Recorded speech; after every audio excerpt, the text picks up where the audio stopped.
Welcome to Gazali. Today we have with us a very special guest. It is not very often that I get to talk to somebody who has already spoken at Tate Modern, at the Pompidou Center, at some important institute in Denmark and all over the world, and also Kochi Muzre's Biennale, is Amrit Gangar. Amrit Gangar is a historian, a film historian.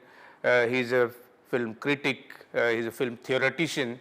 But what he likes to be called most is a filmosopher, because that's a term which he has coined himself, a philosopher of the films. So welcome, Mr. Gangar. Thank you so much, Subhash. Thank you very much. We met in a very interesting situation. I have my own engagement with Gandhi, and recently there was a seminar on Gandhi in Mumbai, and you did a presentation on Yes. Gandhi. And you have been very influenced by Gandhi. Yes. The whole idea of what you talk about, your philosophy, your philosophy is very much philosophy of Gandhi himself, a proponent one. So can we hear a little bit about your philosophy? Sure. It's a very interesting way you have begun. The blue Gandhi was there, right there in the Sevagram collective. Yes. Gandhi's autobiography in Gujarati is called Satyena Prayogo. My experiments with truth in English. But Prayog word he uses there. Satyena Prayogo, experiments with truth. My Prayog thing is also in a way emergence of that. It's emerging from there, but it's much larger.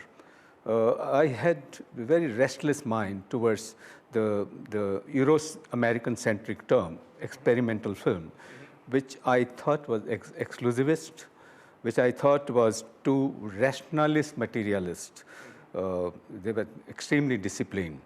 Filmmakers like Hans Richter in Germany, 1920s, or Maya Deren in the United States, the kind of work they did is amazing. Even today, we find them so fascinating. But still, I thought our vision of abstraction was much more visionary than material way. We did not even play with material all the time. We even played with our own thoughts. That was visionary thought. Another thing which you just mentioned to me, that you don't believe in the binary. Yes. In European, American way of thinking, the experimental film is one film and the commercial film is the other film. You believe in the unity of things. And Yes. you have given a name to that. So can we hear about your Prayog itself is a very inclusive term. In our own country, we also create division between art film and commercial film. I don't think it's a very valid division. I don't say art poetry to be. We don't say art poetry or commercial poetry. Poetry is poetry. Exactly. But then you judge poetry by its own standards. Yes. Whether it's chandas poetry, metrical poetry, or free verse. But you have the standards. Why can't we treat cinema like that? Yeah. Why do we divide? The binaries are, Prayoga is more inclusive. The presentation that we have in your museum today, I had also included some songs, for example, from popular cinema, which uses space very interestingly, time very interestingly. So this is what I meant by not creating binaries. Not creating binaries like art cinema and commercial cinema. And you talk about austerity. Can you explain this term, austerity in cinema? I consider the art which endures is always austere. Art which endures is ascetic to me.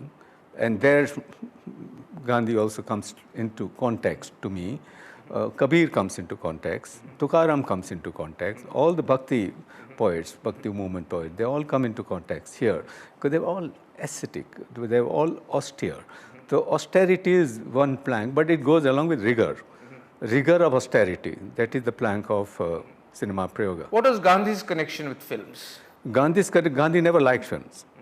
He almost had a kind of allergy towards film. He never saw films in his life. He saw one film, Ram Rajya, Ram by Rajya. Vijay Bhatt, and he saw when he was 73-year-old. And because Ram was there in the film, so he saw it. And the film world was rather upset with Gandhi's aversion to film. Yeah. And there was a letter written by an important film personality. Yes. Who was that? K. Abbas, Khwaja Ahmad Abbas writes a public letter to Gandhi addresses him as Dear Bapu in his own hand. Then whole letter. And what did it say? We don't know whether. No, Gandhi what did the letter say? He just tried to convince Mahatma Gandhi, Dear Bapu, please don't. There is no reason to dislike film. And he gives examples of film like Sant Tukaram, also Western films, which are very noble films. And he said, you watch them, you will like them. Not all films are bad. And we do not know what Gandhi replied. No. But coming back to Gandhi and films, Yeah. Incidentally, the first film, which was feature film, which was made in India, was Raja Harishchandra, Yes. which was a silent film. And Gandhi's first influence was also Raja Harishchandra and Shravan Bal. Yeah. Shravan Bal and Raja Harishchandra were his first influences. And he did see the drama Raja Harishchandra. And if I have read it correctly, he saw it twice. Yes. Raja Harishchandra. So let us talk about Raja Harishchandra, the first film. I would like our viewers to just see this 2 minutes clip. Sure. And then after that, we can discuss this Raja Harishchandra film.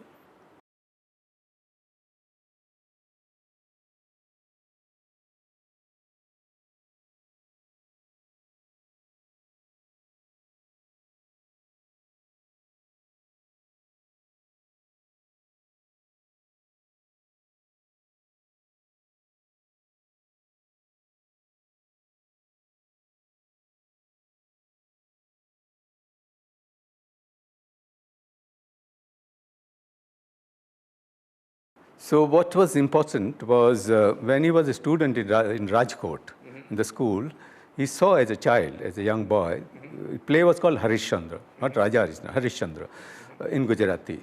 And he was so much influenced by this very, very straightforward, frank, truthful king, Harishchandra. That truth he always carried with him. Harishchandra's persona was part of his being. What is this? What is so special about Phalke's Harishchandra, Raja Harishchandra? How will you analyze this film now? The one which we have just seen. This was first Indian feature film, silent. 1913 he made the film. And that time the play was already successful. So he knew that people will like immediately this whole character of Harishchandra. And the way he was punished and he was banished along with his wife Taramati and son. So that story was already there in people's mind. So he took up this subject, and then he takes up mythologicals. I think our viewers will be very interested in knowing how this silent film was presented. In the beginning, there were because silent film as such had intertitles. There were 2 or 3 languages together.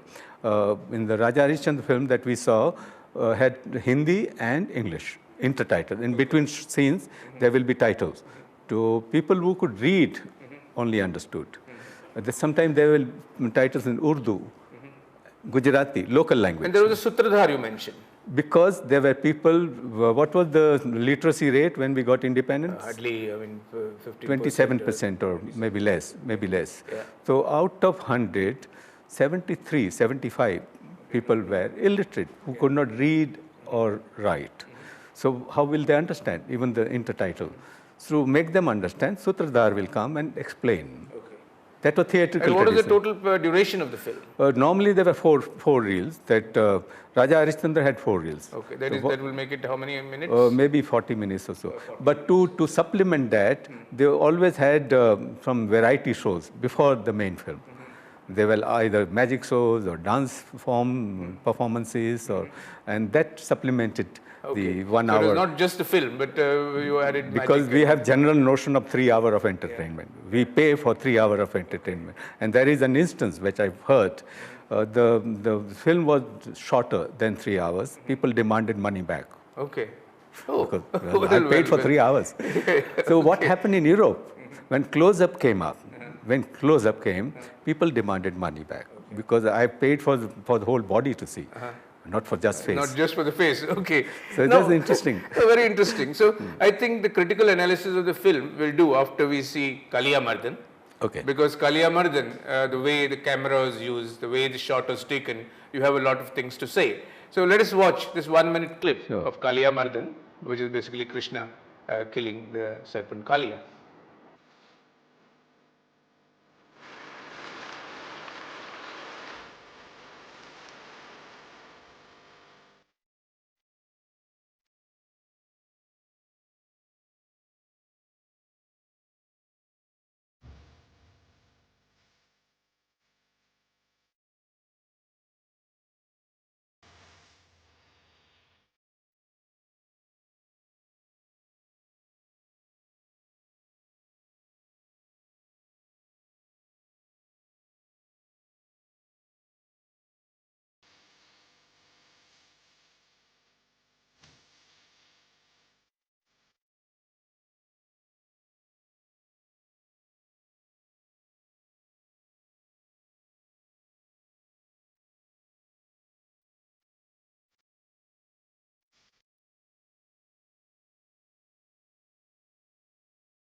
So this was interesting again, because now it's almost 1913 to 1918 or so.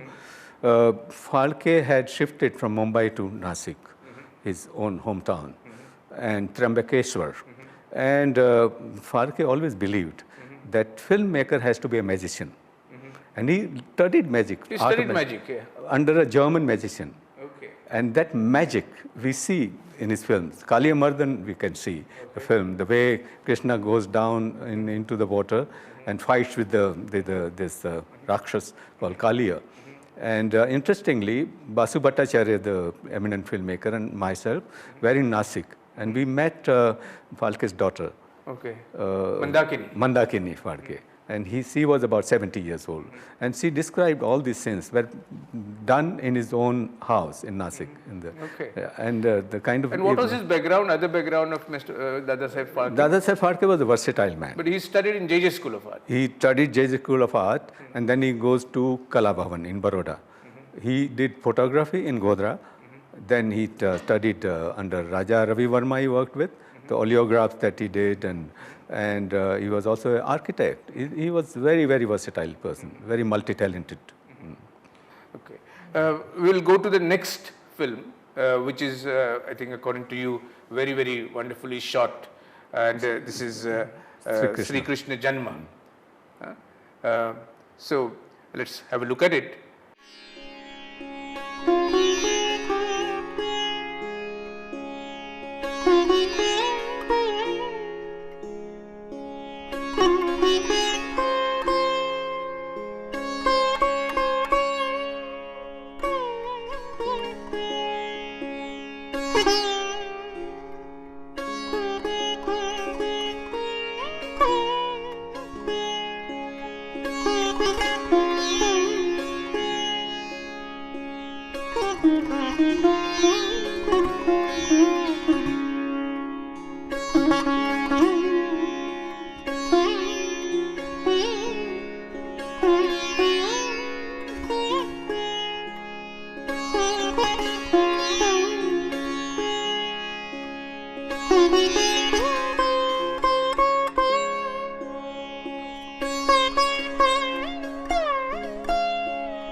What do you think about these frames? This is again a fascinating film.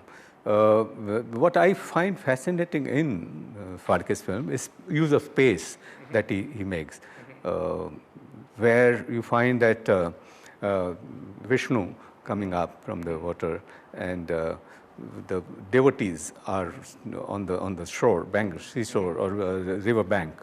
We see only the heads on the bottom axis, and the whole space is empty. So kind of dynamics of space that he creates in cinema, I think was really, really pioneering in his days, 100 years back, imagine. And you mentioned that this dynamics about this heads at the bottom also comes from the theatre. Because in theatre, when you look, you see the heads and then you see the scene. So there is an interpretation, proscenium stage, proscenium. So when proscenium stage, when you shoot from the back, you only see the head and then the stage. That's one, but my interpretation is in spatial term, in terms of space. Because in the beginning few moments, there's empty space. And then it emerges. Then So it's also suffused with divinity. It's become divine, also dynamic. It's dynamically divine or divinely dynamic space. And then you have interesting to take on Kaunsa. Yeah. The Kaunsa's head going off. So let's watch that. Yes, that's very, very magical. Again.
So what would you say about this, the Kausa's head detaching and almost going up? See, he wanted to show us the power of Krishna.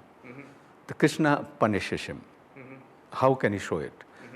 In the previous shot, there are the Sudarshan Chakra and all that. So must be Sudarshan Chakra had cut off his neck. And here, magician Falke comes up. You know, as a magician, what was his name? His name was Kelfa. Okay. He just flipped his name, Falke to Kelfa. So he was called Magician Kelfa. Okay. And he used to play this magic. And in Kansa's head, he had no computer, no special effect, no tricks, nothing. He does just from his head. Okay. I think in all these films, I mean, a lot of innovations have been used. And whatever was available has been used to create these films. Another example which we showed us was this the drunk man going to a prostitute who, the woman who turns out to be his own sister, and then she kills herself. And focus is on the eye. And those days, they did not have the telefocus lens to focus on the eye. How did they take the film? No, lenses were there. But then at least he did not have the lens. Yes, he did not have. And I consider cinema as an intuitive medium. The great cinema is out of intuition. And this film called Subarna Rekha was directed by Ritik Ghatak, where this scene occurs. While shooting, Dilip Ranjan Mukherjee was the camera person. And Ritikda had this idea of having the eye to create that great compassion, anukampa of the woman, the sadness of this woman. He wanted to show the eye, complete screen, the extraordinary focus of the eye, the close-up of the eye. He had no lens at that time, so he told Dilip Ranjan Mukherjee, his camera person, to find what should he do. He said that I don't have the lens. He said, fine, go. So Dilip find the man who had the thick glasses. Jade chasme wala aadmi ko dhondo. Pagdo kidhar bhi. So Dilip Ranjan Mukherjee tells his assistant, Gaur Karmakar, who is still alive in Calcutta, who still is having that glass, in fact. And he goes around. Fortunately, finds someone with the thick glass. He brings that. And then Dilip Ranjan Mukherjee or Ritik Ghatak had the great sense of lens. I call it lensing philosophy. Very few filmmakers or directors have the lens sense, lensing philosophy. Other was Manikal, his own disciple. So Gaur Karmakar, young assistant, holds that chashme glass before the normal lens. And then they get this. For half an hour, he said his arm was aching so much, but he held it. Yeah. We don't have much time, but I think we should move the discussion onto austerity in the films and how this is possible. And as examples, you've given us examples of Amitabh Datta and Ashish Vikantak. Now, Amitabh Datta, he made a film recently which was shown at the Venice Film Festival. How much did that cost? Amit Datta is a great example for me as rigor of austerity. He has the rigor, great rigor, and also he is very austere. And he also does prayoga all the time. He's very, very brilliant mind. He's young. Many of our young people, young filmmakers, have to learn from him. He also published a book recently about his notes, like Robert Bresson wrote this, Notes of a Cinematographer. He made a film called Son Chidi, Golden Sparrow. And do you think, what should be the budget? Can you imagine? Of the film? It's a feature film, which was invited to Venice Film Festival. A lakh, 2 lakhs? It's in thousands. It's just $300. $300. So that's hardly about 25,000 rupees less. Yeah. No, it's 25,000 rupees, something, 20 to 25,000. Just 25. So along with austerity gives you liberation. It liberates you. So there are two ways of liberation. Either you earn so much money that you don't have to do anything, but that money also shackles you. So only way to liberate yourself is to become austere. Gandhi did this. He becomes so liberated, isn't he? He didn't have to even wear enough clothes. That's enough. So that's the model that I think Amit Dutt's film adopted. In just 25,000 rupees or 20,000 rupees, he made this feature film. because technology has to liberate us. Technology should not enslave us. Technology makes it possible. You can yourself handle the camera, come back to your room, you edit the... So you advise to the young filmmakers to be basically follow austerity and try to create films within minimal budget? I would certainly advise, it's called no budget, not even minimum, no budget film. Not low budget, no budget. So I certainly believe, I'm nobody to advise anyone, but I believe that if you use technology as liberating force, you can make anything. That was precisely what Gandhi thought. That's precisely Gandhi thought. Well, let's talk about this book which you have written, which is on Walter Kaufmann. This is published by the Goethe Institute. Who was this man? Walter Kaufmann was a very interesting musicologist, musician, music composer, teacher. He comes to India. He met one Mohan Bhavnani in UFA studio in Berlin, which is the biggest studio in Berlin. And his friend was already there, one Willy Haas in Bombay, working in film. They were all compelled to leave that country because of fascist forces. And India was such a liberal, liberating, welcoming. Hopefully it remains that. Hopefully it remains there. That's the danger. Well, you said well. And he comes to Bombay. He stayed here for 12, 13 years long. He becomes head of the All India Radio English music, Western music department. There he composed our signature tune for the All India Radio, which is still alive and being played every morning, every dawn. The signature tune is by him. So till now. Everybody listens to, the whole country listens to it. Whole country listens to it every now. Okay. One last question. Yes. I think you have been a theorist, you have been a philosopher of films, and you have problems with the film being under Information and Broadcasting Ministry. So what do you think? Why it should not be there? See, if we consider cinema as art, then it has no business to be in information and broadcasting. In neither information nor broadcasting. Neither it should be in mass communication. I think we have created a great damage to young minds by pushing cinema into mass communication syllabi or business management or communication theories or whatever. It's not proper to me. That's my view. It can be part of education. I wish that the pandits who are sitting up there listen to your views, because I think you gave a very good example that in Kerala is the first state where they have made a Ministry of Cinema. Yeah. Also Chalachitra Academy. Yeah. So Kerala has actually taken a lot of, maiden steps. It is also the first Biennale in the country. And that was also initiated by the government, Minister Meena.